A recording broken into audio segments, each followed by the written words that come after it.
Ya, puji Tuhan. Salam. Salam. Ya, puji Tuhan. Tolong senyum kiri kanannya ya, sebagai tanda bahwa kita mendapat kebaikan dan anugerah Tuhan. Ya, puji Tuhan. Saya percaya kasih dan anugerah Tuhan selalu baru setiap hari di dalam kehidupan kita. Nah, puji Tuhan, kita sudah memasuki bulan yang baru, yaitu bulan September. Nah, di bulan September ini kita punya tema, yaitu keuangan yang sehat. Kita sebutkan sama-sama. 1, 2, 3 ya. Nah, tujuan dari khotbah di bulan September tentang keuangan yang sehat ini supaya jemaat Tuhan benar-benar mengalami keuangannya yang sehat.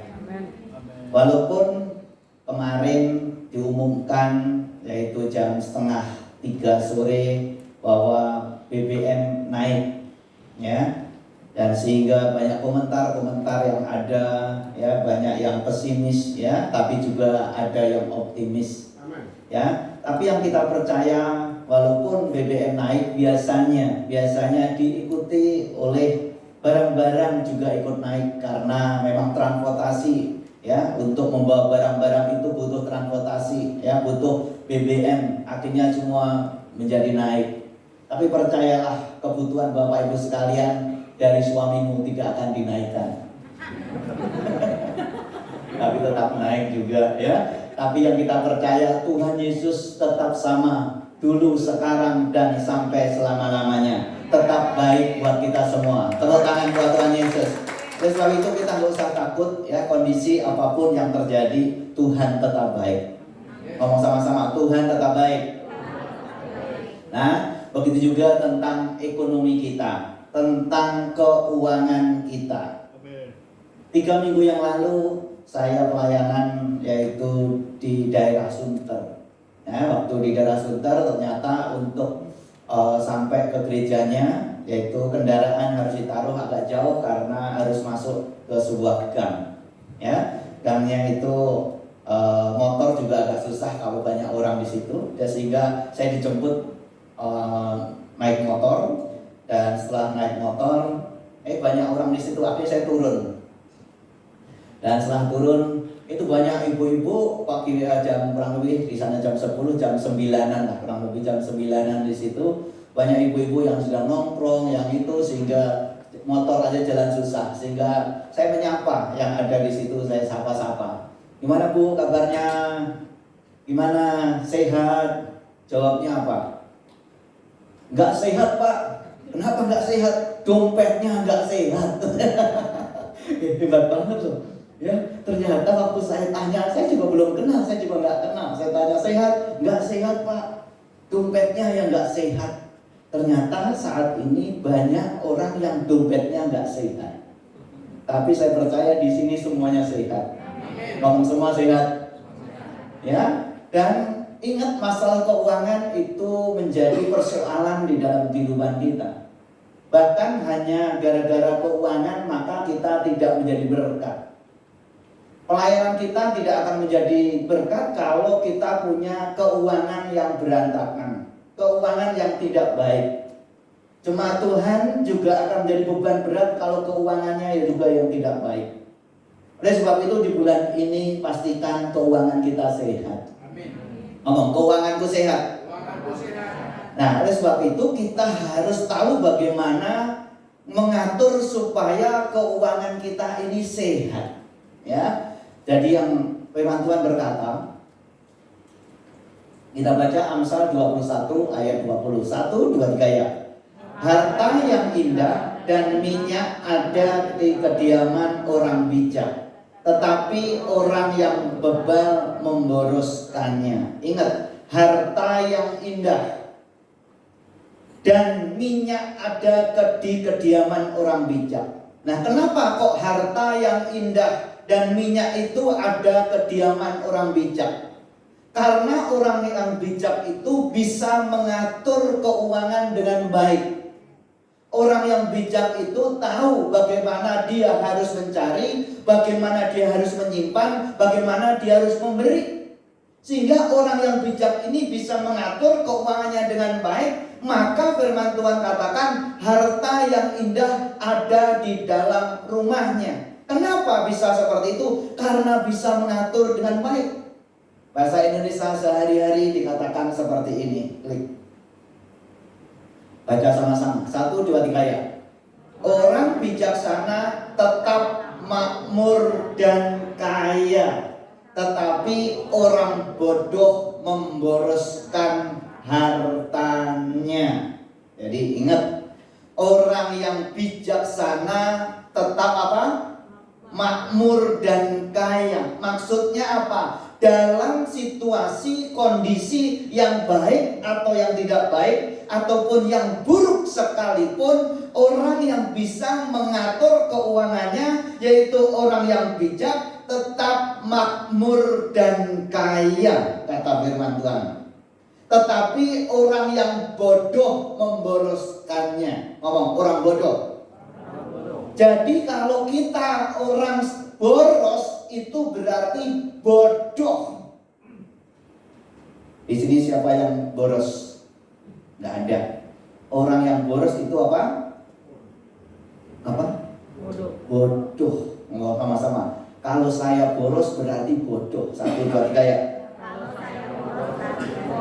Nah, berarti harus bijaksana, harus diatur. Apalagi saat ini kondisi dunia yang tidak menentu, ya. Apalagi keuangan juga dunia secara umum juga tidak jelas. Kini saatnya anak-anak Tuhan harus bisa mengatur keuangannya dengan bijak, sehingga dalam kondisi apapun kita tetap diberkati Tuhan. Klik. Baca sama-sama. 1, 2, 3 ya. Kecerobohan dalam mengelola keuangan pada akhirnya akan mendatangkan kesulitan di masa yang akan datang.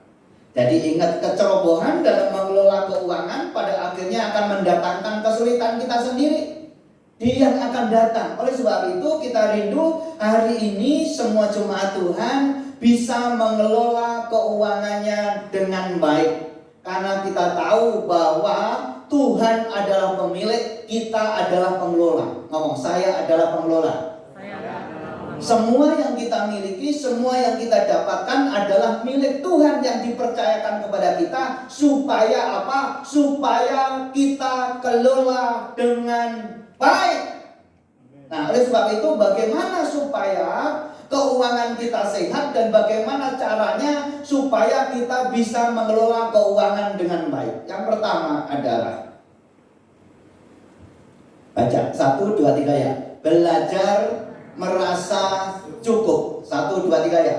Belajar merasa cukup. Jadi kalau mau keuangan kita sehat, keuangan kita tetap diberkati, ingat, bagi anak-anak Tuhan harus belajar merasa cukup. Cukup adalah cukup. Ngomong, cukup adalah cukup. Tapi kenyataannya di luar sana banyak orang yang serakah, yang hidupnya foya-foya dan selalu kekurangan. Karena apa? Dia tidak bisa merasa cukup dengan apa yang ada pada dia. Sehingga Filipi 4 ayat yang 11 dikatakan 1, 2, 3 ya. Kukatakan ini bukanlah karena kekurangan, sebab aku telah belajar mencukupkan diri dalam segala keadaan. Jadi Rasul Paulus ini sudah merasakan manis pahit getirnya kehidupan. Rasul Paulus tahu apa itu kelimpahan. Rasul Paulus tahu apa itu kekurangan. Tetapi dia katakan, sebab itu aku telah belajar mencukupkan diri dalam segala keadaan. Jadi Rasul Paulus dalam keadaan dia diberkati, dia kelebihan, dia kekurangan, dia tetap mencukupkan dirinya. Waktu dia diberkati bisa cukup, waktu dia kekurangan pun bisa cukup. Ingat, gaji yang kecil bisa cukup, gaji yang besar juga bisa tidak cukup. Tergantung bagaimana kita mengelolanya. Jadi ingat bagi kita, seberapa besar pendapatan yang kita terima, kalau kita tidak bisa mengatur dengan baik, selalu kekurangan.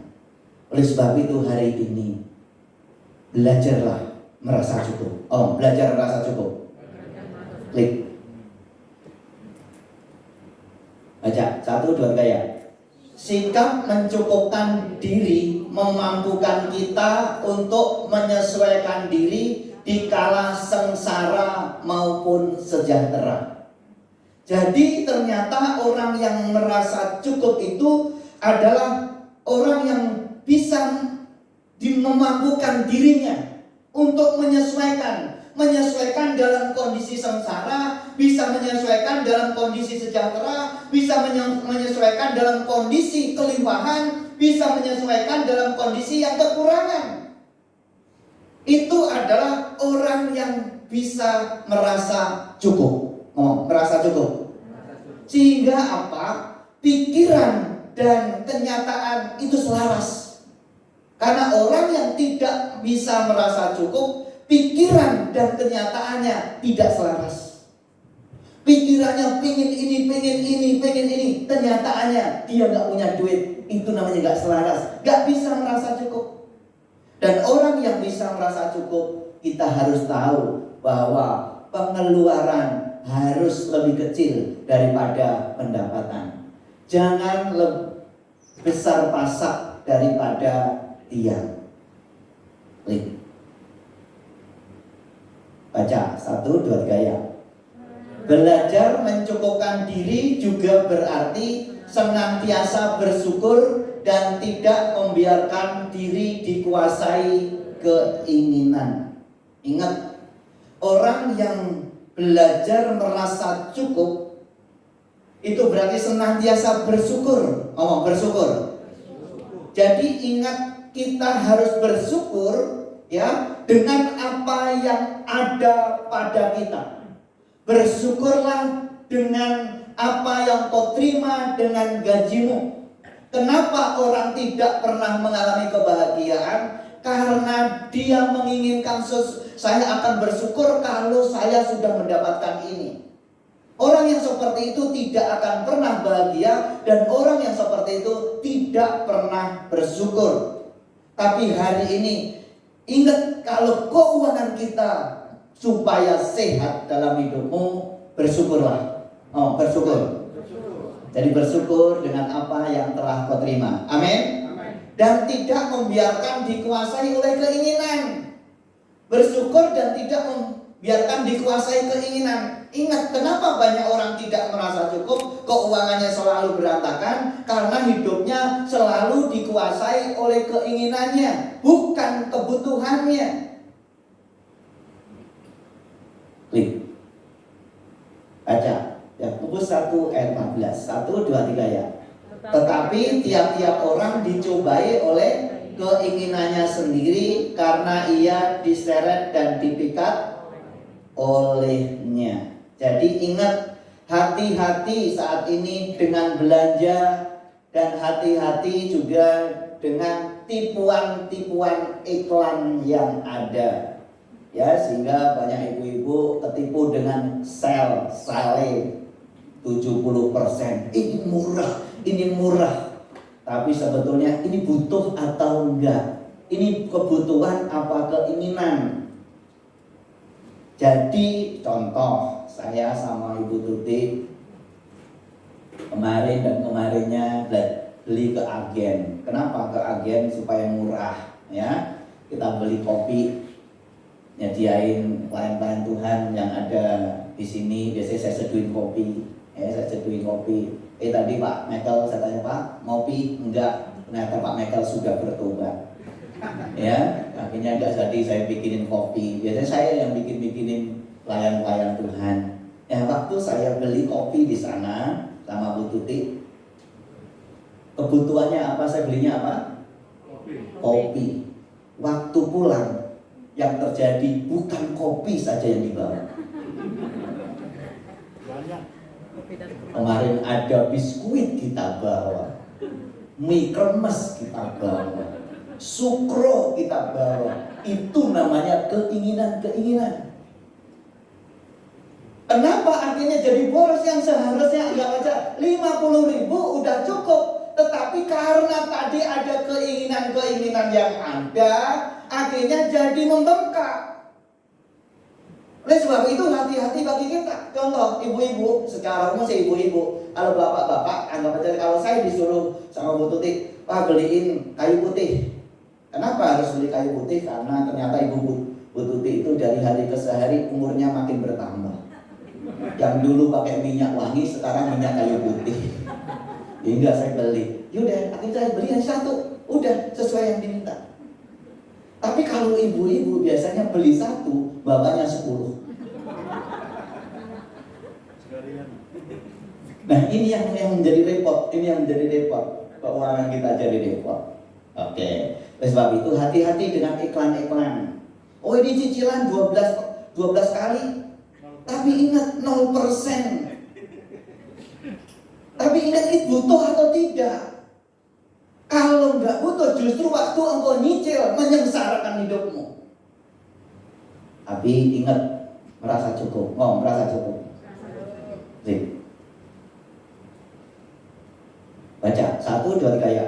Orang yang merasa cukup akan menghindari utang yang tidak perlu. Nah, ingat nih.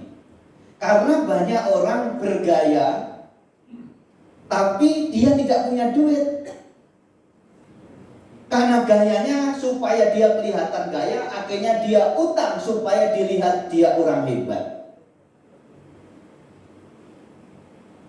Karena apa? Dia kepancing. Orang yang merasa cukup tidak gampang terpancing oleh orang lain. Tidak panasan dengan orang lain. Apalagi orang yang punya IG, yang punya Facebook, lihat postingan teman-temannya. Ih, dia ke ini loh, ke Anyer. Ih, dia ke Bali. Wih, dia ke Lombok. Wih, dia ke Pulau Komodo. Wah. Akhirnya apa? Dia panas. Karena dia panas, dia berusaha bagaimana supaya dia ke sana. Sebetulnya secara kemampuan finansial nggak ada. Akhirnya dia utang. Akhirnya dia pergi ke sana. Dengan utang, justru pulangnya bukannya senang, stres.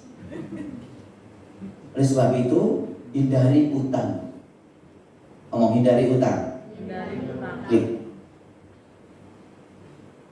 Baca 1, 2, 3 ya. Janganlah kamu berutang apa-apa kepada siapapun juga, tetapi hendaklah kamu saling mengasihi. Jadi ingat garis bawahi. Janganlah kamu berutang. 1, 2, 3 ya. Janganlah kamu berutang. Utang itu tidak dosa. Yang dosa adalah utang yang tidak bayar. Utang itu tertulis di dalam Alkitab di sini, janganlah kamu berhutang. Tuhan Yesus, firman Tuhan juga berkata, kalau bisa hindari utang. Karena firman Tuhan tidak menganjurkan anak Tuhan berhutang. Ngomong tidak menganjurkan. Tidak menganjurkan. Kecuali terpaksa. Secara umum tidak menganjurkan. Firman Tuhan tidak menganjurkan anak-anak Tuhan untuk berhutang. Karena apa? Tuhan sudah sampaikan, cukupkanlah dirimu dengan apa yang ada padamu.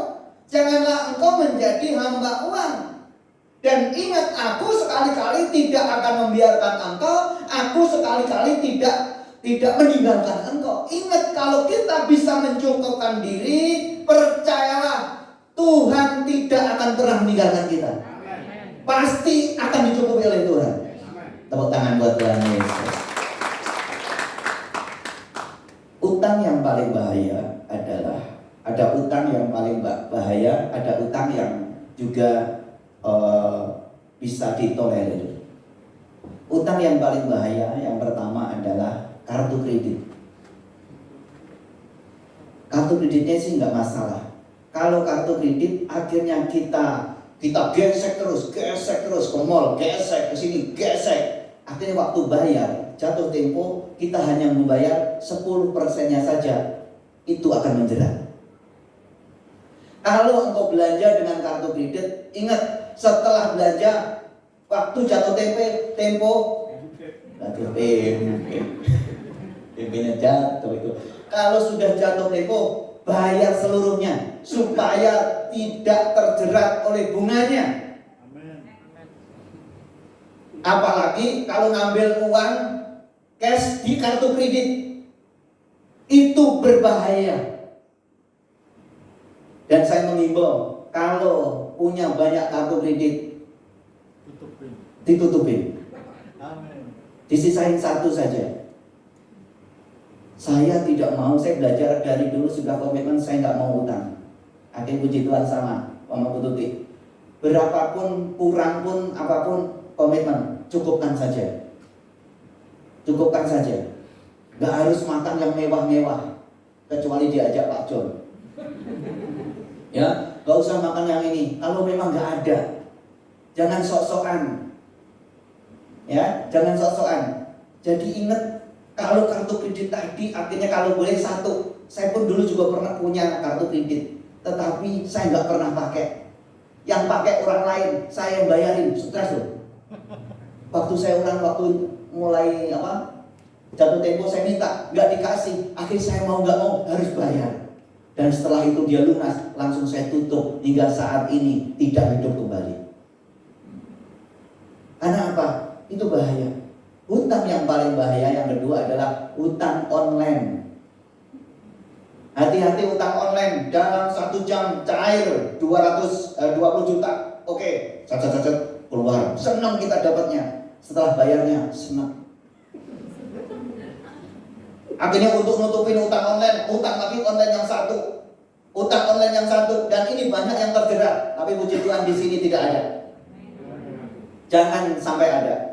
Dan biasanya kalau kita nggak bayar, apa yang terjadi? Semua nomor WA yang ada di nomor yang hutang tadi dihubungin, di WA-in. Ingat ya, si A hutang ini, dia nggak bayar begini. Akhirnya apa? Dicemarkan namanya.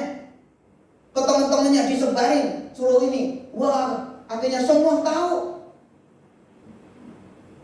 Namanya jadi jelek.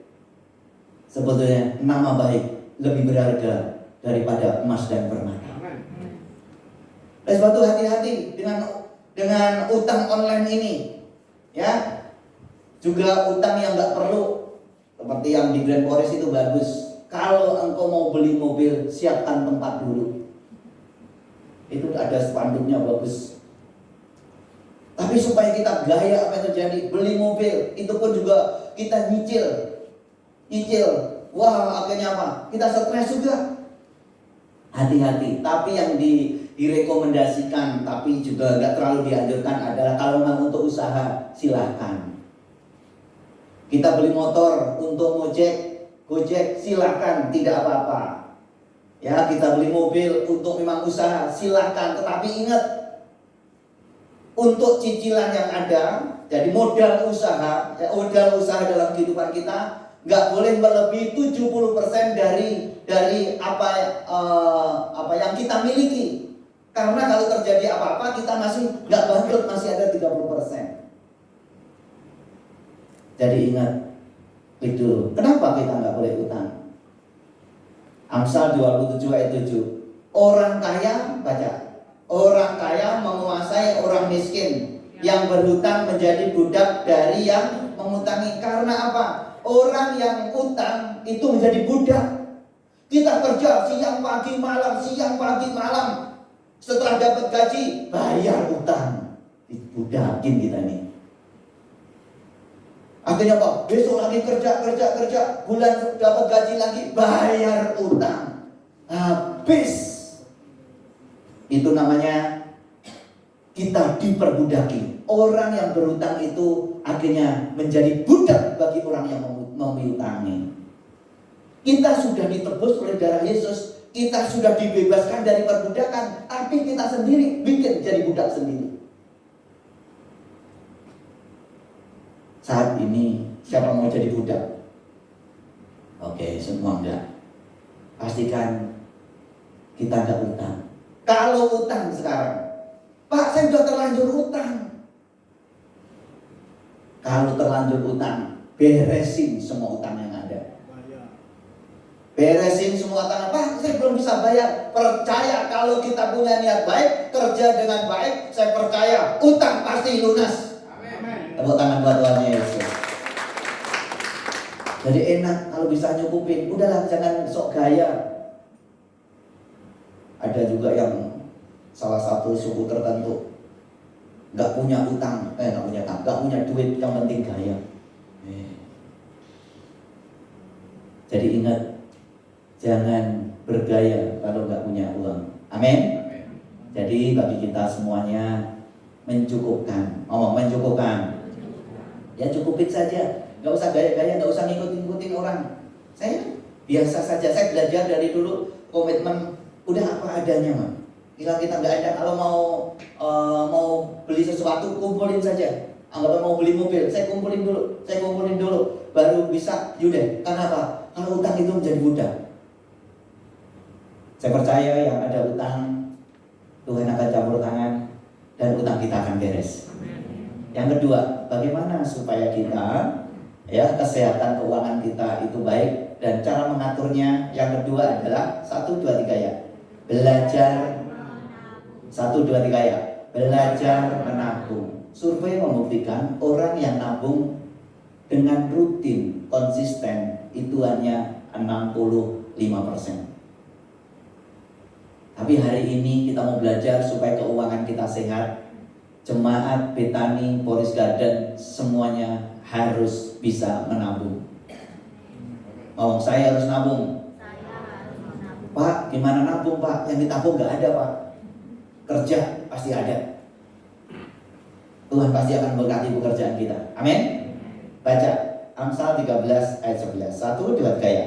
Harta yang cepat diperoleh akan berkurang, tetapi siapa mengumpulkan sedikit demi sedikit menjadi kaya. Karena banyak orang pengennya cepat kaya, sehingga terjadilah judi online. Salah satu di Cengkareng ada judi online, ya. Akhirnya apa? Sebelum ketahuan sudah ditutup karena sekarang lagi dibredel semuanya. Karena apa bisa seperti itu? Bosnya pengen kaya, yang judi juga pengen kaya. Dan ingat, orang yang pengen cepat kaya akan jatuh dalam pencobaan, akan jatuh ke dalam berbagai-bagai jerat yang menghancurkan. Bahkan yang cepat diperoleh dengan cepat juga akan cepat keluar dengan cepat. Tetapi firman Tuhan katakan hari ini, Tuhan pengen engkau setia dalam perkara kecil, maka engkau akan dipercaya dengan perkara yang besar. Gimana caranya? Mengumpulkan sedikit demi sedikit akan menjadi bukit. Bahkan waktu kita mengumpulkan sedikit demi sedikit, firman Tuhan katakan menjadi kaya. Nabung. Nabung itu adalah bentar sedikit lagi, klik dulu. Kenapa kita harus menabung? Untuk keadaan-keadaan yang tak terduga. Kadang-kadang ada keluarga yang sakit. Kalau nggak ada tabungan bagaimana? Karena apa? Di rumah sakit nggak bisa ngutang. Ditanya dulu harus deposit. Ada uang berapa? Nggak ada, nggak jadi. Menabung untuk kebutuhan jangka panjang. Ya, tadi untuk jangka-jangka tak terduga. Tahu-tahu dia PHK, nggak punya simpanan, stres juga. Kenapa kita harus nabung? Untuk kebutuhan jangka panjang. Jangka panjang itu apa? Kan kita akan jadi tua. Siapa di sini nggak pernah tua? Ibu Tuti. Semua pasti jadi tua. Ya kita harus nabung. Anggaplah saya sekarang 52. 10 tahun yang akan datang sudah 62 loh. Kalau nggak nabung, nanti umur itu gimana? Kalau sudah nggak produktif bagaimana? Kita harus tahu juga menabung untuk yang akan datang. Jangan hari ini dihabisin. Oleh sebab itu harus bijak untuk pembelian kebutuhan pokok atau yang utama. Bukan pokok, itu apa? Sandang, pangan, papan. Untuk beli rumah, tabung dulu. Tabung. Oke.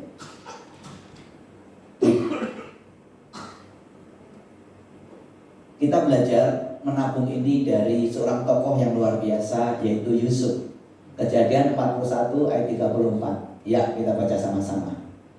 Baiklah juga tuanku Fir'aun berbuat begini, yakni menempatkan penilik-penilik atas negeri ini, dan dalam ke-7 tahun kelimpahan itu memungut 1/5 dari hasil tanah Mesir. Jadi Fir'aun dinasihatin kepada Yusuf bahwa tuanku harus menyimpan 1/5 dari kelimpahan yang ada selama 7 tahun.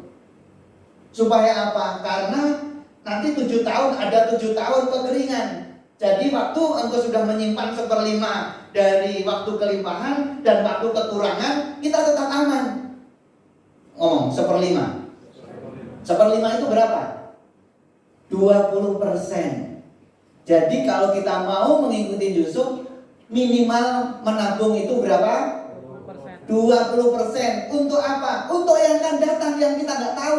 Kalau Yusuf adalah untuk kekeringan yang 7 tahun yang akan datang. Ada kelimpahan 7 tahun, ada kekeringan 7 tahun. Sehingga waktu kelimpahan 7 tahun itu, maka Yusuf menyimpan 1/5, 20%. Sehingga waktu terjadi kekeringan 7 tahun, enak. Yang lain kekurangan, Mesir yang dipimpin oleh Yusuf waktu itu nggak pernah kekurangan. Karena apa? Nabung. Ngomong nabung.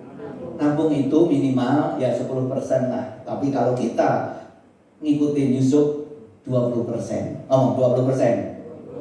Ya, 20%. Coba kita baca di sini. 1, 2, 3 ya.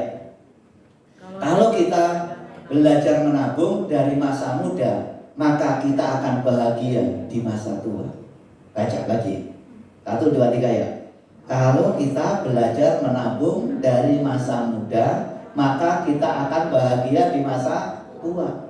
Kalau kita nggak belajar menabung dari masa muda, engkau akan sengsara di masa tua. Karena apa? Tua makin tua. Gak punya uang, gak punya simpanan. Memang uang itu tidak dibawa mati, tetapi gak punya uang rasanya setengah mati. Jadi ingat, masa kelimpahan nabung. Mau masa kelimpahan nabung. Oleh sebab itu saya menganjurkan ibu-ibu di sini, waktu suamimu sekarang sedang produktif dan masih menghasilkan, nabung. Jangan shopping dan shopping. Kalau engkau bijak, saya percaya waktu masa tua engkau bisa tersenyum. Tapi kalau nggak bijak, masa tua engkau akan menangis. Yang ketiga, terakhir, bagaimana supaya kita mengatur keuangan? Baca 1, 2, 3 ya. Yang pertama tadi apa? Belajar apa? Supaya keuangan kita sehat. Yang pertama tadi apa? Belajar merasa cukup. Yang kedua, belajar menabung. Yang ketiga, belajar menabur juga. Baca. Orang yang kaya bukanlah orang yang banyak hartanya, melainkan orang yang merasa cukup dan bisa memberi pada orang yang membutuhkan. Itu namanya orang yang kaya. Jadi ingat nih, orang yang kaya bukanlah orang yang banyak hartanya, tetapi adalah orang yang bisa merasa cukup dalam hidupnya dan bisa menabur pada orang yang membutuhkannya. Itu adalah orang yang luar biasa. Kenapa kok kita harus menabur? 2 Korintus 9 ayat 10, ia yang menyediakan benih bagi penabur dan roti untuk dimakan. Ia juga yang menyediakan benih bagi kamu dan melipat gandakannya dan menumbuhkan buah-buah kebenaran. Jadi ingat, kenapa? Ya, firman Tuhan di dalam 2 Korintus 10 ini, Tuhan telah menyediakan roti. Tuhan telah menyediakan makanan kita. Ngomong, Tuhan menyediakan makanan saya. Tapi Tuhan juga menyediakan benih yang akan ditabur. Jadi Tuhan itu luar biasa. Juga menyediakan apa yang kita makan, tapi Tuhan juga menyediakan apa yang akan kita tabur. Bahkan firman Tuhan katakan kalau kita taat tadi menabur juga, maka Tuhan akan melipat gandakannya. Melipat gandakannya. Jadi ingat bagi kita kalau ada berkat jangan dimakan sendiri, makan sendiri, makan sendiri, nggak makan sendiri, nggak pernah dikeluarin. Coba kalau kita makan kita berapa kali? Sekali. Ibu Susi berapa? 5 kali. 3. Oh, 3. Ya. Makan 3 kali berapa hari jam berapa? Pagi, siang, dan sore. Dan kita besok makan lagi nggak? Makan. Besoknya makan lagi nggak? Besoknya makan lagi nggak?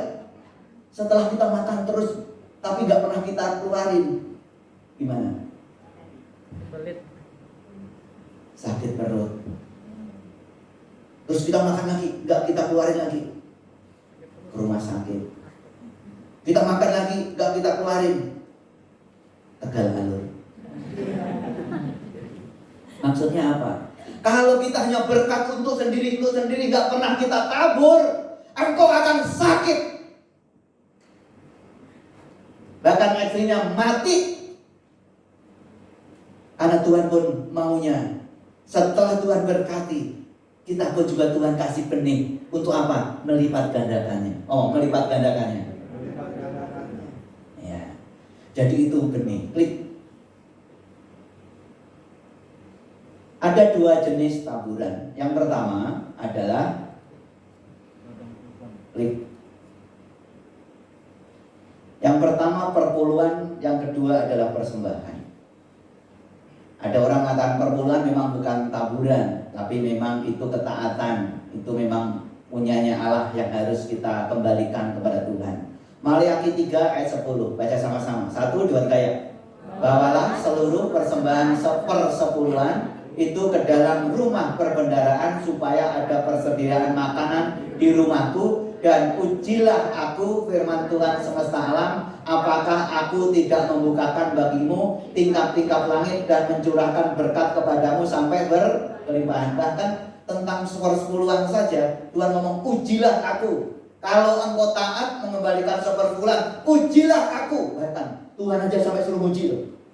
Maksudnya apa? Ujilah aku pasti akan memberkati kamu. Itu firman Tuhan.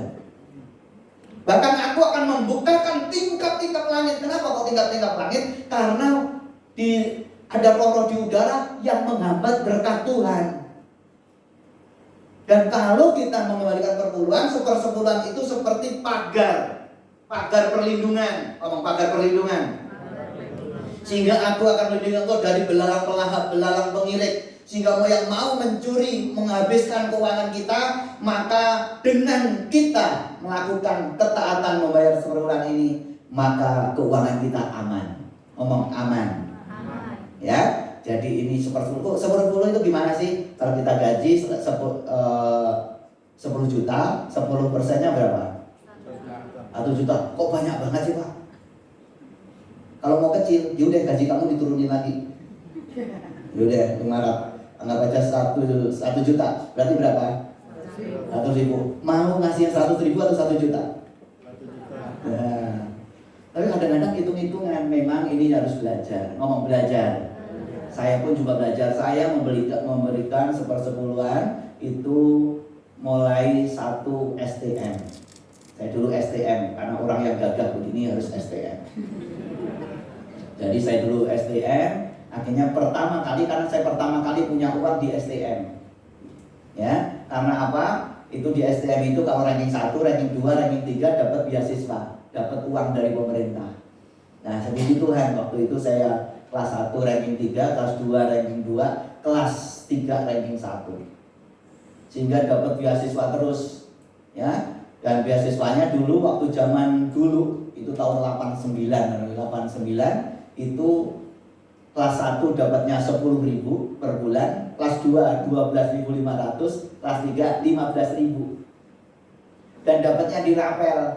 Dari rapel 6 bulan, kalau 10.000, 6 bulan berarti 60.000. Akhirnya saya kasih ke mama saya, "Ma, ini saya dapat beasiswa dari sekolahan 60.000, tapi saya ambil 10%. Ini punya Tuhan." Mama saya belum mengenal Tuhan. Kok banyak banget, buat apa itu? enggak, ini punya Tuhan. Kita dapat ini juga karena Tuhan, ini milik Tuhan, harus saya kembalikan 10%. Dan ingatlah, waktu mulai dari tahun 89 hingga saat ini, saya terus belajar memberikan 10%, enggak pernah kekurangan. Kan kalau iblis selalu bikin alasan, kalau kamu memberikan 10%, nanti gimana? Kontrakan gimana? Nanti kebutuhan gimana? Kalau itu enggak akan pernah cukup, karena iblis selalu begitu. Supaya kita enggak memberi. Tapi percayalah, waktu kita taat, Tuhan akan lakukan perkara besar. Amin. Nah, itu tentang perpuluhan. Yang kedua, dua taburan itu, yang pertama adalah persepuluhan, yang kedua adalah persembahan. Persembahan. Kita persembahkan kepada siapa? Amsal 11 ayat 25. 1, 2, 3 ya. Siapa banyak memberi berkat, diberi kelimpahan. Siapa memberi minum, ia sendiri akan diberi minum. Siapa memberi berkat, berarti dari kita memberikan berkat kita kepada orang lain. Firman Tuhan katakan, siapa yang memberi berkat akan diberi kelimpahan. Siapa akan memberikan persembahan kepada seorang akan diberikan kelimpahan. Maksudnya persembahan ini adalah benih taburan. Sama-sama, benih taburan. Jadi inilah benih yang perlu ditabur. Kalau petani berhenti menabur, berhenti benihnya ditabur, maka dia berhenti untuk menuai. Anak-anak Tuhan, kalau berhenti menabur, engkau akan berhenti menuai. Tetapi kalau engkau senantiasa menabur, engkau senantiasa akan menuai. Tepuk tangan buat Tuhan Yesus. Dasar memberi 10% adalah ketaatan. Taat. Dasar memberi persembahan adalah kerelaan. Kerelaan. Jadi memberi ini terserah Bapak Ibu sekalian, nggak ditentukan berapa jumlahnya. Terserah. Yang penting kerelaan, memberi dengan sukacita, memberi dengan rela. Yang penting kita belajar benih yang Tuhan berikan, tabur, bukan dimakan sendiri.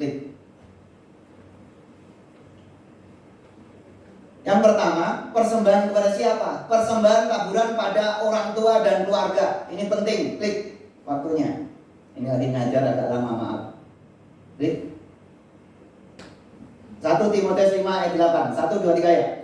Tetapi jika ada seorang yang tidak memeliharakan sanak saudaranya, apalagi seisi rumahnya, orang itu murtad dan lebih buruk dari orang yang tidak beriman.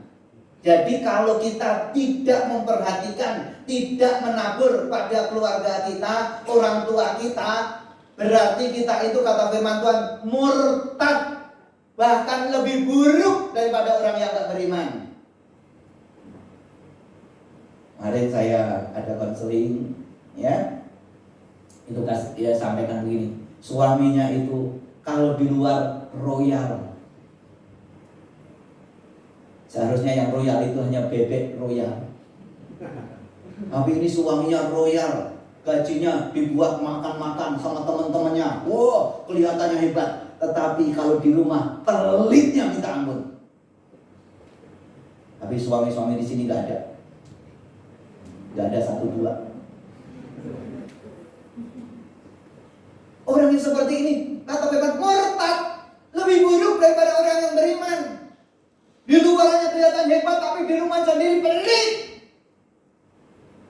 Ingat bagi kita semua, kalau kita masih ada orang tua, tabur pada orang tua, tabur benih pada orang tua, supaya nanti saatnya kita akan menuai. Kalau kau tidak akan menabur pada orang tuamu, jangan harapkan kau akan menabur dari anak-anakmu, menuai dari anak-anakmu. Kalau ada saudaramu juga yang membutuhkan, berkati mereka. Amin. Ini menabur pada orang tua dan keluarga. Dan saya belajar hingga saat ini, ya, hingga saat ini ke orang tua. Saya belajar.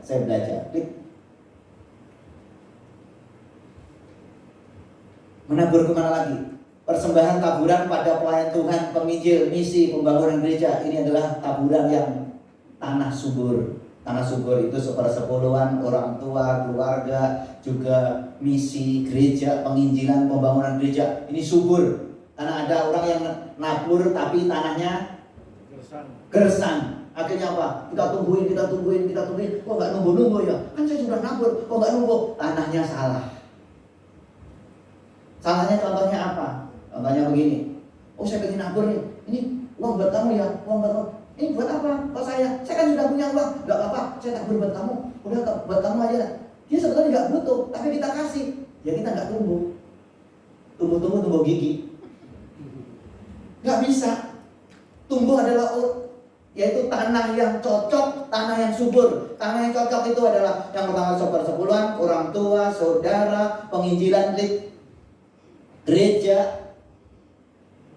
Matius 10 ayat 42, dan barang siapa memberi air sejuk secangkir saja pun kepada salah seorang yang kecil ini karena ia muridku, ya, memberikan kepada hamba-hamba Tuhan, ya, pelayan-pelayan Tuhan, aku berkata kepadamu sesungguhnya ia tidak akan kehilangan upahnya. Oh, tidak akan kehilangan upahnya. Jadi waktu kita nabur pada hamba Tuhan, orang pelayanan Tuhan, gak akan pernah kehilangan upah kita. Lihat. Samaan. Baca. Kita tabur lagi ke siapa? Persembahan taburan pada orang yang membutuhkan. Amsal 19 ayat 17. 1, 2, 3 ya. Siapa menaruh belas kasihan kepada orang yang lemah, memiutangi Tuhan yang akan membalas perbuatannya. Juga tabur pada orang yang miskin, orang yang membutuhkan. Kalau kita mendabur pada orang yang membutuhkan, orang yang miskin, firman Tuhan katakan kita memiutangi Tuhan. Ngomong, memiutangi Tuhan. Berarti waktu kita nabur pada orang susah, itu berarti Tuhan utang sama kita. Kalau Tuhan utang sama kita, pasti Tuhan cepat bayar pada kita. Wah, itu hebat. Baca, 1, 2, 3 ya. Apa yang kita miliki, baca yang kencang. 1, 2, 3 ya. Apa yang kita miliki akan kita tinggalkan, tetapi apa yang kita tabur di ladang Tuhan kekal selama-lamanya. Tepuk tangan buat Tuhan. Dan sebab itu hari ini, ya, simpanlah harta di dunia, tapi juga jangan lupa menyimpan harta di surga. Kalau kita lakukan ini, keuangan kita sehat, dompet sehat. Coba dompetnya tipis atau tebal? Tapi sekarang jarang ada bawa uang ya. Nah, tapi kalau gereja harus bawa uang. Ya, jadi saya percaya sehat loh. Enak loh sehat itu. Orang itu kalau sehat keuangannya nggak stres. Tapi kalau yang banyak utangnya, yang dulunya sehat, mukanya jadi serem. Oke, kesimpulannya, ya. Bagaimana supaya keuangan kita sehat? 1, baca. Belajar merasa cukup. Yang kencang. 1, 2, 3 ya. Belajar merasa cukup. 2. Belajar menabung. Oh, lama banget. Belajar menabung. Ayo, 1, 2, 3 ya. Belajar menabung. 3. Belajar menabung. Sekali lagi. Bagaimana supaya keuangan kita sehat? 1. 2. 3. Pasti Tuhan berkati kita semua. Mari kita pamit berdiri.